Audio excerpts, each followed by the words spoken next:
my people, welcome back again to this channel. Thank you so much for stopping by. If you take a look at what is happening in Plateau State, you'll find that these terrorists have taken over Plateau State. The one that really happened now, this one is a fresh attack that they killed 51 people in Plateau State. This is not the other one that happened before, that the government of Plateau State started coming out to beg the Nigerian government to come and intervene in their behalf.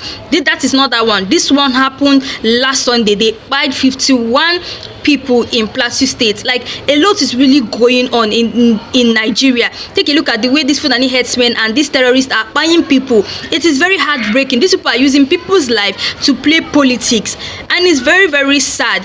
Just take a look at the news I heard recently where they said that a family of 8 was wiped away by these Fulani people, by these terrorists, and nothing is being done about it. Guys, I want you guys to just listen and take a look at this video and hear what these Plateau residents have to say concerning what happened in Plateau State. Guys, take a look at this video. I'll be right back. Attack. Now this time, leaving 52 confirmed deaths so far and many others injured.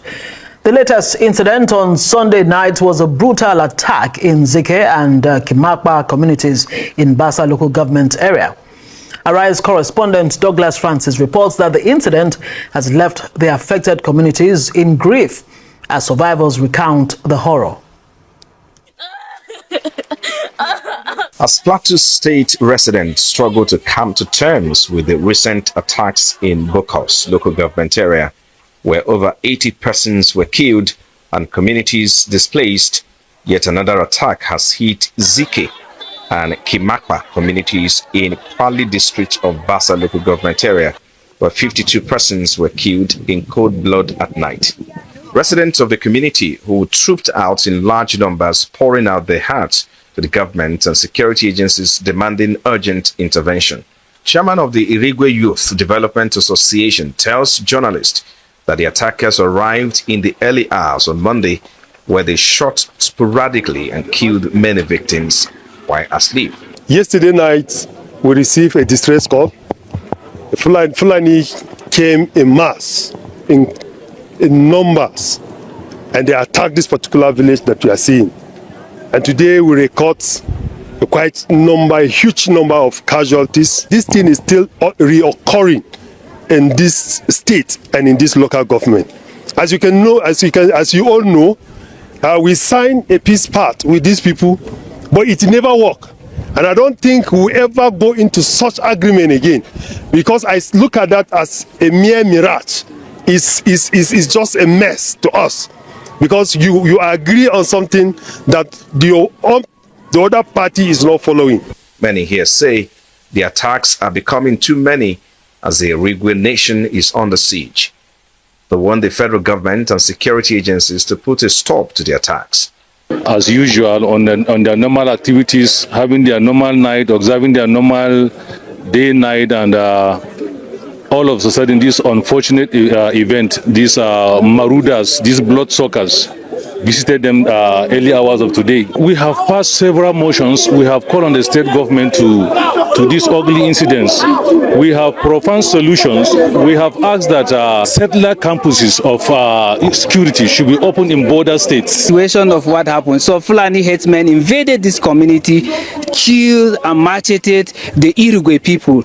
I am telling you, the situation is very disheartening, very sad to see. If you turn your camera to look at women, children, aged crying, you will yourself, even as journalists, also join in shedding tears, because the situation is bad. To say a single attack, over 50 people have been killed. Yeah, if I will give you the account of women that lost their husband, we have about 570 something women that Fulani people killed their husband.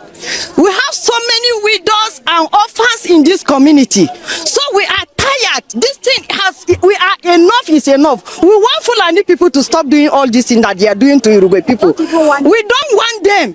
Despite the security measures put in place by the state government in tackling insecurity, the residents say it is yet to yield positive results. And in his first reaction, Governor Caleb Mutfwang calls for calm following the attacks. He says proactive steps will be put in place to forestall further attacks. At about midnight, into early this morning, over 100 militia bandits descended on one of the communities in Kwal district of Bassa local government, leaving in their trail a number of dead bodies and destroyed houses.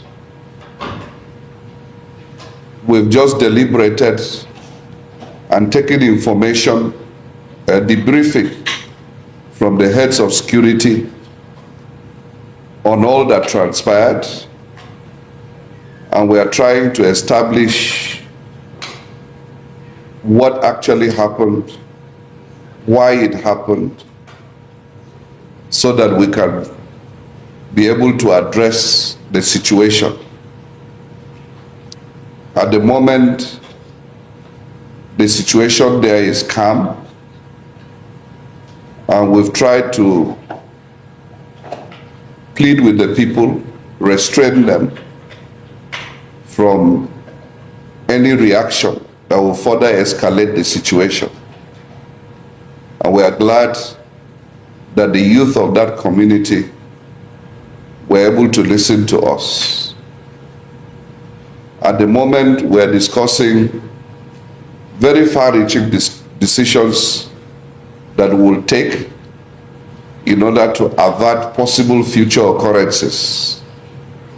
Details of some of these decisions will be made available in my broadcast to the state tomorrow.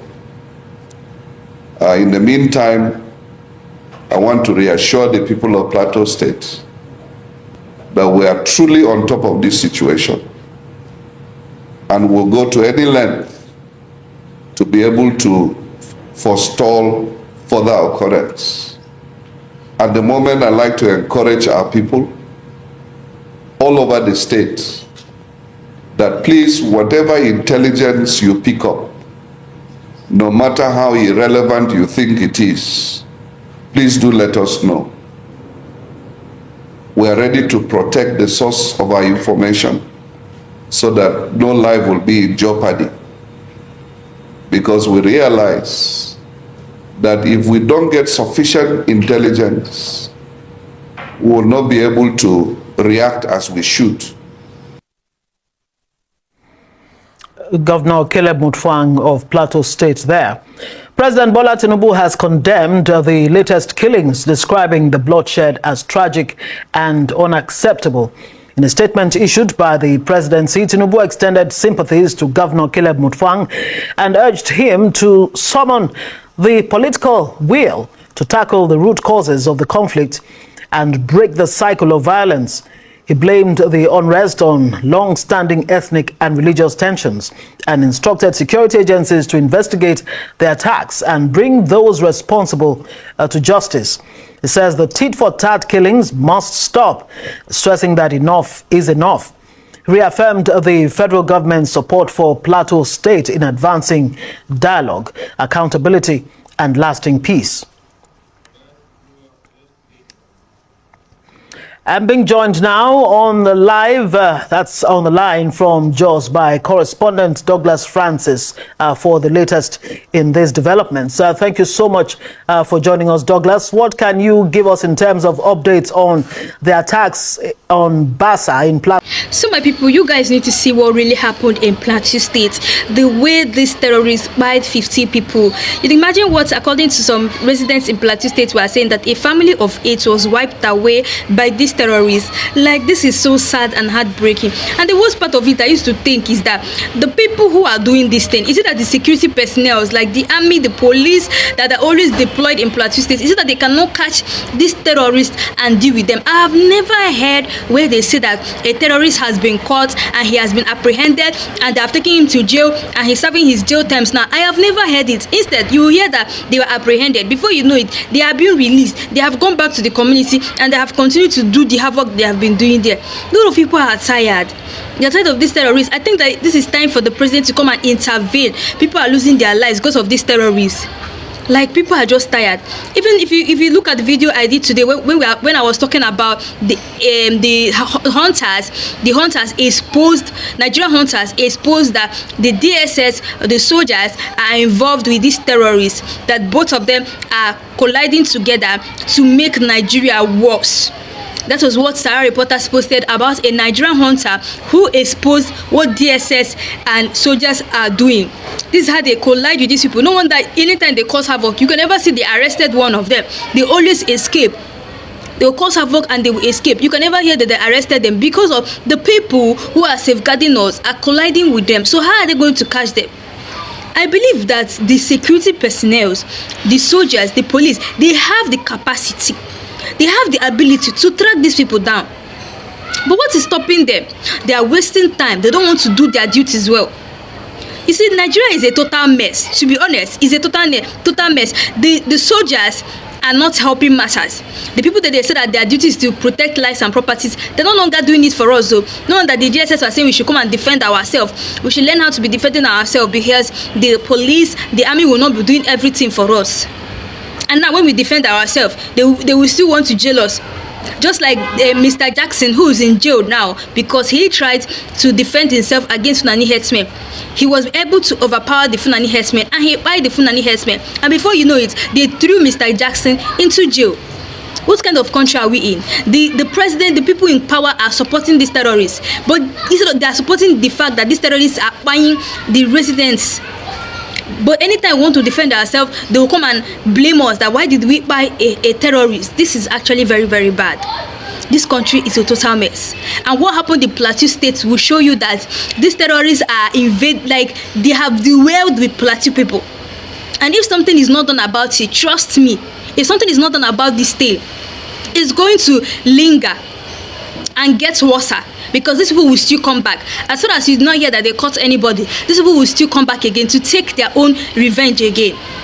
Guys, a lot is really happening in Nigeria, and we are pleading on the government, the president, to come and interfere, come and help us. All these terrorists, we are tired of them. You should come and help us and put an end to the insecurities. As we're even calling our president, we had our president in France. So how he doesn't even know what is happening in Plateau State now. He's not even aware. Anyway, guys, that's all we have for today. Let me know your thoughts below, and also if you know you're new to this channel, please don't forget to click the subscribe button, like and share. So guys, thanks for watching.